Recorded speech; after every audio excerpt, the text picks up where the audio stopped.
Hola, ¿qué tal? Mi nombre es Francisco González Soto y a continuación les presentaré el proyecto final de la materia Fisiología, quinto semestre de la carrera de Bioingeniería de la Universidad Autónoma de Baja California, a cargo de la maestra Alejandra Ortiz.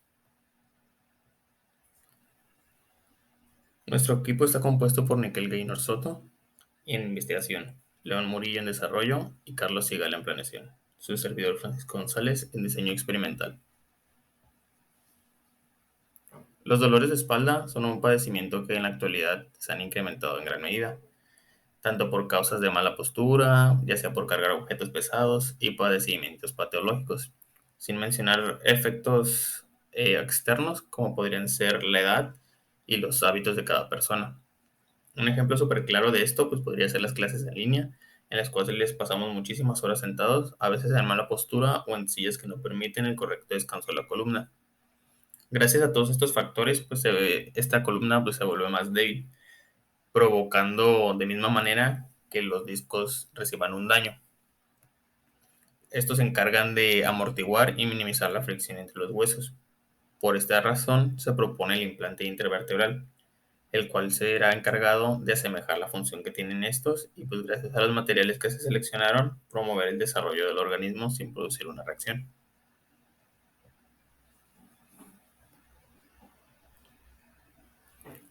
El disco artificial es un implante o dispositivo que reemplazaría uno o dos discos adyacentes entre las vértebras o huesos del cuello, áreas de la columna cervical C3 a C7.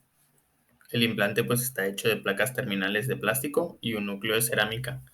Cada placa terminal está recubierta de titanio, que ayuda a que el hueso crezca en las placas terminales, uniéndolas a las vértebras ubicadas por encima y por debajo de cada implante.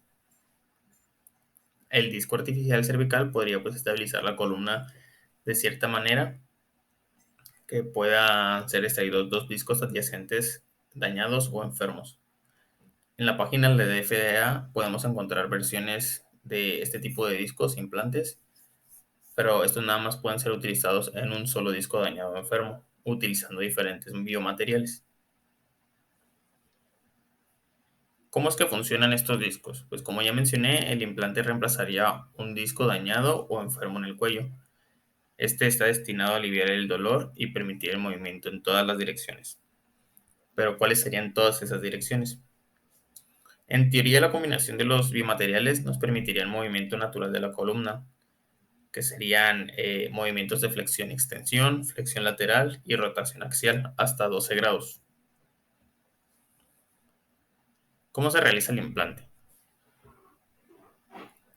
Pues la colocación del implante se realiza como en las prótesis de disco convencionales, de manera resumida en tres pasos.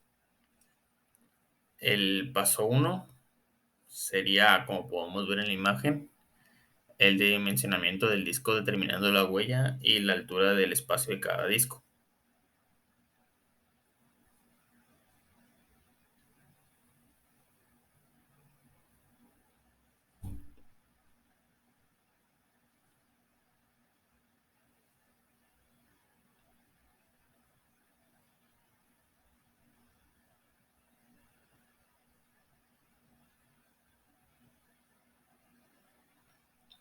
Para el paso número 2, el cual sería el corte para el disco cervical, se cortan las ranuras que crean cortes de ranura para la colocación correcta de este disco.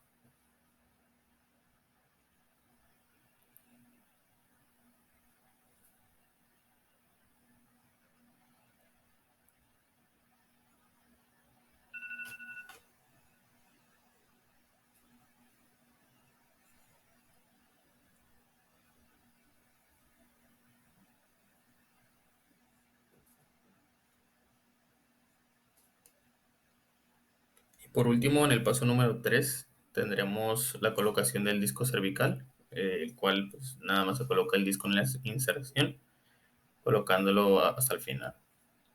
De esta manera obtendremos un funcionamiento similar al de la columna, permitiéndonos movernos con naturalidad.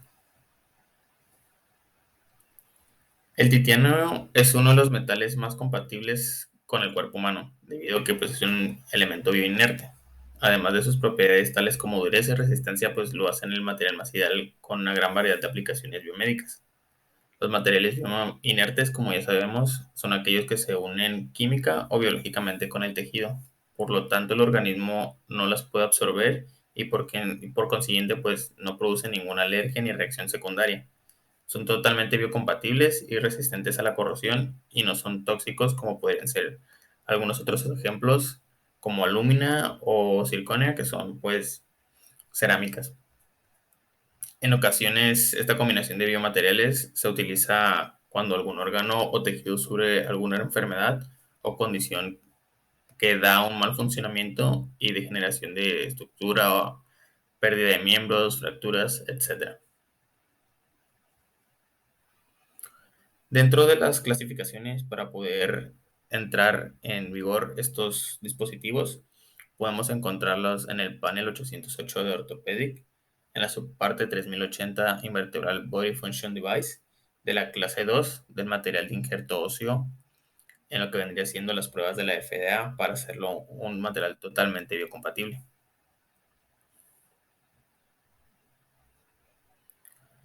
Como ya vimos, tenemos varias ventajas al usar este tipo de dispositivo, pero ¿cuándo no debería de usarse? Pues el disco no está apto después de ciertas investigaciones de biomateriales y reacciones cuando una infección activa en el cuerpo o en un lugar donde se llevará a cabo la cirugía se encuentra presente. Tampoco cuando existe osteoporosis o osteopenia o debilidad ósea en cualquier parte del tipo del cuerpo. También cualquier alergia conocida a los materiales, como podrían ser el polímero, la cerámica o el titanio. Este disco tampoco se puede utilizar cuando hay una enfermedad grave o degeneración de las facetas, mucho menos cuando las radiografías que pues, nos muestran el área de la columna del cuello no es suficientemente estable, ni cuando hay de forma natural una deformidad en el cuello o en el lugar donde se llevará a cabo la cirugía. Tampoco sería recomendable en huesos débiles del cuello de la cirugía, debido a que pues, puede haber un trauma actual o pasado. Un ejemplo de esto sería algún accidente que haya debilitado la columna o alguna enfermedad que pueda afectar la columna vertebral, como la artritis reumatoide. De ahí en fuera, pues todos seríamos candidatos para utilizar este tipo de implante. De nuestra parte sería todo. Espero que les haya gustado. Gracias.